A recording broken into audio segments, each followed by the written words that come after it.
Previously, on the Nope, shut it down, cut! Let's cut this crap. This type of intro clearly is not engaging viewers. Just watch my previous episodes if you want to catch up. So, let's try this instead. Today on the Platinum ParodyLocke, Jubilife City bureaucratically optimizes my suffering. I'm interrogated by clowns, my expensive fitness watch tells me I have acute stress. I literally break and enter. I'm handed a bloody claw by a creepy stranger. And I have my first death on the team. Episode 3, start. We finally made it. Jubilife City. The concrete jungle. Real pavement, actual infrastructure, and presumably a coffee shop with chairs that have lumbar support. For 3 entire seconds, I felt a glimmer of hope. And then she appeared. Hello again, welcome to the Jubilife City Corporate Hub. As Sangem Research's senior unpaid intern, it is my synergistic duty to ensure all field contractors safely arrive at their urban designations. Of course you're here. I thought we were done with this stuff on Route 202. You look a little sleep deprived. Did you even sleep? Sleep is an inefficient use of company time. Professor Row Your Boat requires me to be omnipresent. Now please direct your attention to this highly suspicious local asset. Next to the intern was a man in a trench coat holding a newspaper with eye holes cut into it like a mask. You know, because apparently this region does not have a single normal resident. Greetings, civilian. Do not be alarmed. I am a completely normal, everyday tourist partaking in the local, pavement. I am definitely not an undercover agent belonging to the international police looking for a man with blue hair who hates breathing. You literally just told me you are an undercover cop. Aha! A brilliant deduction! Your observational skills are unparalleled. Here, take this VS recorder. It is a standard civilian item that absolutely does not double as a government wiretap. Goodbye! Right. A wiretap. Sure. Throw it in the bag next to the clinically depressed turtle. Jan, please, tell me you at least know where Asta is so I can deliver this duct tape package and go to sleep. Affirmative. Your designated rival asset is currently engaged in psychological warfare at the Jubilife Trainers School. Follow me for mandated onboarding. I hate it here. Jan marched me into the Jubilife Trainers School and immediately sprinted away to go synergize the local water fountains. I walked inside, hoping to find a place to sit down. Instead, I found my rival turning a classroom for 10-year-olds into a forward operating base. If the avian hostiles deploy from Sector 202, we can bottleneck them at the water fountain. No, that leaves the blackboard flank exposed to incendiary rodent strikes. Asta, hey, stop pre-traumatizing the preschoolers before they come in. My mother forced me to hike 10 miles to bring you this. The supply drop. I requested tactical wet wipes and electrolyte powder 48 hours ago. Stand back, civilian. The adhesive on this package could be rigged with a tripwire. Asta, it's from your mom. It's not booby-trapped. By the gods, the commander has outdone herself. This isn't just a resupply. This is highly classified topographical intelligence. I looked over his shoulder. It wasn't classified intelligence. It was 2 identical, mass-produced tourist town maps. They had little cartoon faces on the important buildings. Look at this. They've highlighted civilian infrastructure, a perfect overlay of the region's vulnerabilities. Take the secondary copy. We will need to coordinate our strike routes. Asta, there's a cartoon wealth waddle eating a poffin on Route 204. It's a map for tourists. I will scout the northern perimeter. You secure the urban center. Maintain radio silence. Move out!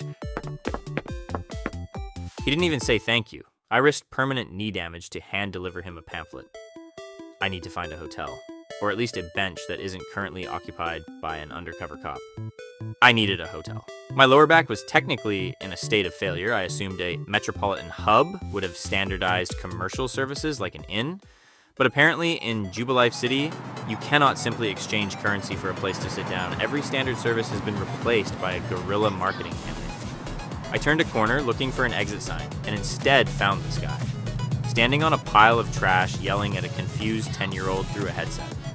Attention consumers, stop, look, listen. Are your wrists empty and devoid of an optimized digital utility? Do you crave a device that tells time and counts steps that you didn't even take? I am the president of the Pokétch Company, and I am here to disrupt your afternoon with an unskippable mandatory promotion. Oh god, it's another corporate onboarding. Please just let me walk away. I have bad knees. You look like a field contractor with dangerously high stress metrics. You need digital synergy. I refuse to directly sell you our product. No, that is the old economy. Instead, you must participate in our clown integration and brand awareness initiative. I just want to know where the bathroom is. Synergize with 3 of my highly trained promotional assets, disguised as clowns across the sector. Answer their aggressively linear validation queries, collect their validation coupons, and return here. And you, yes, you, valued contractor, will receive a complimentary single-use, entirely plastic, unoptimized multi-tool for your wrist. It's unskippable. Here is your non-disclosure and participation waiver. Sign here. Synergize. This region is a bureaucratic nightmare. Why am I being forced to hunt clowns for a toy watch? I've had to make a few guesses here about my dignity metrics. Please, AI Overlord, just reset the simulation. I didn't want to do it. Every fiber of my being as a functioning adult told me to just find a bench and assume a tactical sitting position. But apparently in Jubilife City, unskippable corporate onboarding is the law. So I went on a guerrilla marketing scavenger hunt. My mission? To be interrogated by clowns. I found the first one outside the TV station. He looked wrong. Like his smile was painted with desperation and unoptimized data metrics. He didn't ask me about deep philosophical quandaries or complex type matchups, no. He held up a card with a cartoon on it. Hello, valued promotional contractor. I am promotional asset number 1. Synergize with me. Linear validation query. Does the highly unoptimized Pokétch watch count the steps you don't even take? Yes or no? I said yes because it felt like the statistically optimal lie. He handed me a validation coupon. I then spent the next 20 minutes tracking down the other 2 yellow-clad marketing drones lurking around the city, answered their equally brain-dead validation queries, and collected all 3 coupons. I trudged all the way back to the neon-lit street corner where the Pokétch President was still yelling at pedestrians. I handed him the 3 pieces of paper, hoping my suffering was finally over. Maximum synergy achieved! You have validated our linear queries. As legally obligated by your participation waiver, you are now the proud owner of an unoptimized plastic wrist tether. He aggressively snapped it onto my wrist before I could even protest. It doesn't have a calendar. It has a pedometer and a button that makes a noise like a dying battery. This is my reward for clown interrogation. The absolute worst part? I already have a smartwatch, a real one. Look at it. It's expensive and I don't even work out. Its primary function is tracking my sedentary time and recording my heart rate spiking every time I order a McDouble with absolutely no onions, mustard, or pickles. Why do I need 2 watches? What is this, a narrative parallel or a consumerist torture chamber? After the clown incident, I was desperate. I just needed to sit down. I wandered into an unmarked building called the Jubilife Condominiums. In a normal video game, you walk into people's houses and they tell you useless lore or give you a potion. In the Platinum ParodyLocke universe, you are just committing breaking and entering. I knocked on a random door on the 3rd floor. I was going to ask if they had a couch I could rent for 10 minutes. Instead, the door cracked open and I was greeted by a man who looked like he hadn't seen the sun or slept since the mid-2000s. You are a trainer. You battle. Battles must be fast. Take this. The quick claw. It makes you strike first. Sometimes.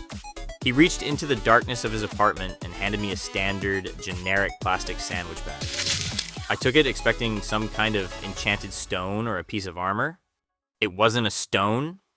It was a literal, physical, freshly severed claw of a very large bird. There was still dried blood on the end of it. It was a literal quick claw.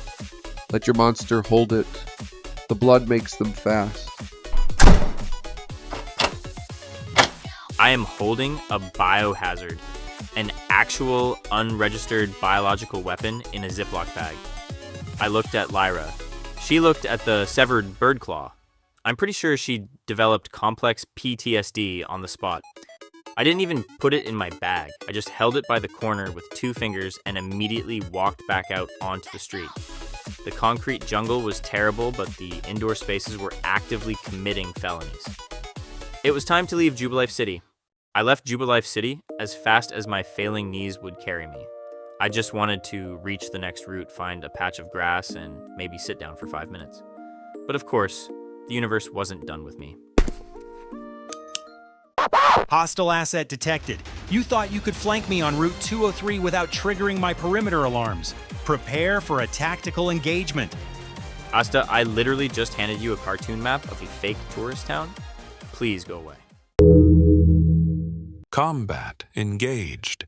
Analyzing enemy forces. The opponent possesses 2 assets.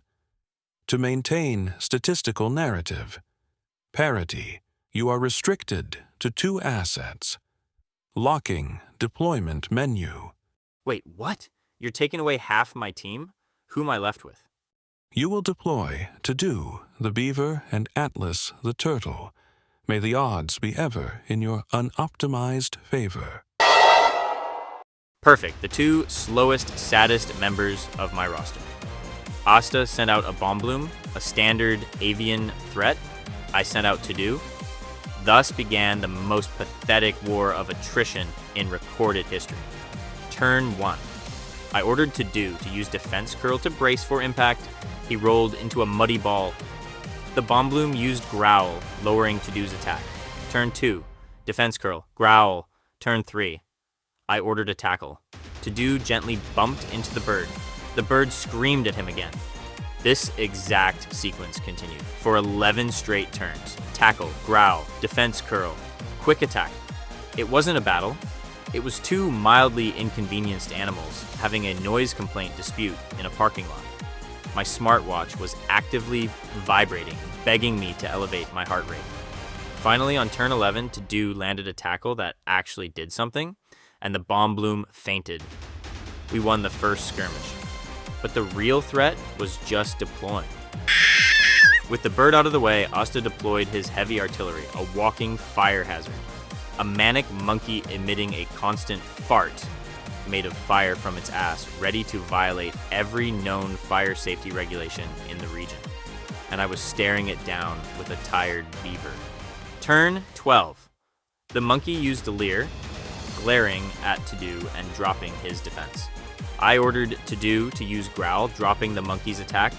Turn 13. Leer, growl, same exact moves. Lather, rinse, and repeat for stat adjustments. To-Do's defense was compromised. If I left him in, he'd be deleted. Because I have no healing items, Nuzlocke combat isn't about epic clashes of power. It's a miserable, bureaucratic spreadsheet of stat management. I had to pivot. Turn 14. I recalled To-Do and sent out Atlas, my clinically depressed turtle. Turn 15. The monkey immediately leered at the turtle. I ordered Atlas to use Withdraw. He pulled his entire body into his shell and refused to come out. Looks familiar, right? And so began the armor grind. Turn 16, Scratch, Withdraw. Turn 17, Leer, Tackle. Turn 18, Withdraw, Leer. I was just trying to outscale a monkey's glaring contest with a turtle's social anxiety. It was a war of attrition, and my smartwatch was flashing a constant red warning for acute stress. Then turn 19. The monkey landed a critical hit scratch. Critical hits bypass stat changes. They ignore the armor. Atlas's health bar plummeted into the red. Turns 20 and 21 were a blur of panic. More leers and tackles. Atlas was barely hanging on, and his defense was in the gutter. He couldn't take another hit. I had to pivot again. But that choice ended up being a catastrophic mistake. Turns 22 and 23. I recalled Atlas and threw To-Do back into the fire. We went right back to the bureaucratic nightmare. The monkey glared. The beaver curled into a ball. We were managing the risk. We were doing the math. And then... Turn 24. A critical hit. Catastrophic damage detected. Asset to do has experienced total vitality failure. Applying permanent delete protocol. It bypassed the armor. It bypassed the math. To do was just gone. My smug, muddy, utterly useless beaver. Deleted, permanently. I was in shock. Turn 25. I sent Atlas back out. He didn't even emerge from his shell. He just sat there. The monkey scratched him. He absorbed it. And then, for the next 3 turns, Atlas slowly, painfully bumped his shell into the monkey until it finally collapsed. We won, but there was no celebration. Asta threw a smoke bomb and screamed something about tactical retreats, but I wasn't listening. I was just staring at a cracked, grayed-out plastic sphere in my hand. I didn't even like to do. He was forced upon me by an algorithm. He refused to do anything but roll into a ball and get yelled at by birds, but he was my unoptimized asset. That's going to do it for episode 3 of the Platinum ParodyLocke. We beat our rival, but we suffered our first permanent casualty. The reality of the rule set has officially set in, and my knees hurt more than ever. If you want to leave a condolence for a beaver who died entirely because of my poor middle management skills, drop a like on the video and leave a comment down below. Subscribe to the channel so you don't miss episode 4, where we hopefully find a cemetery and a chair. See you guys next time.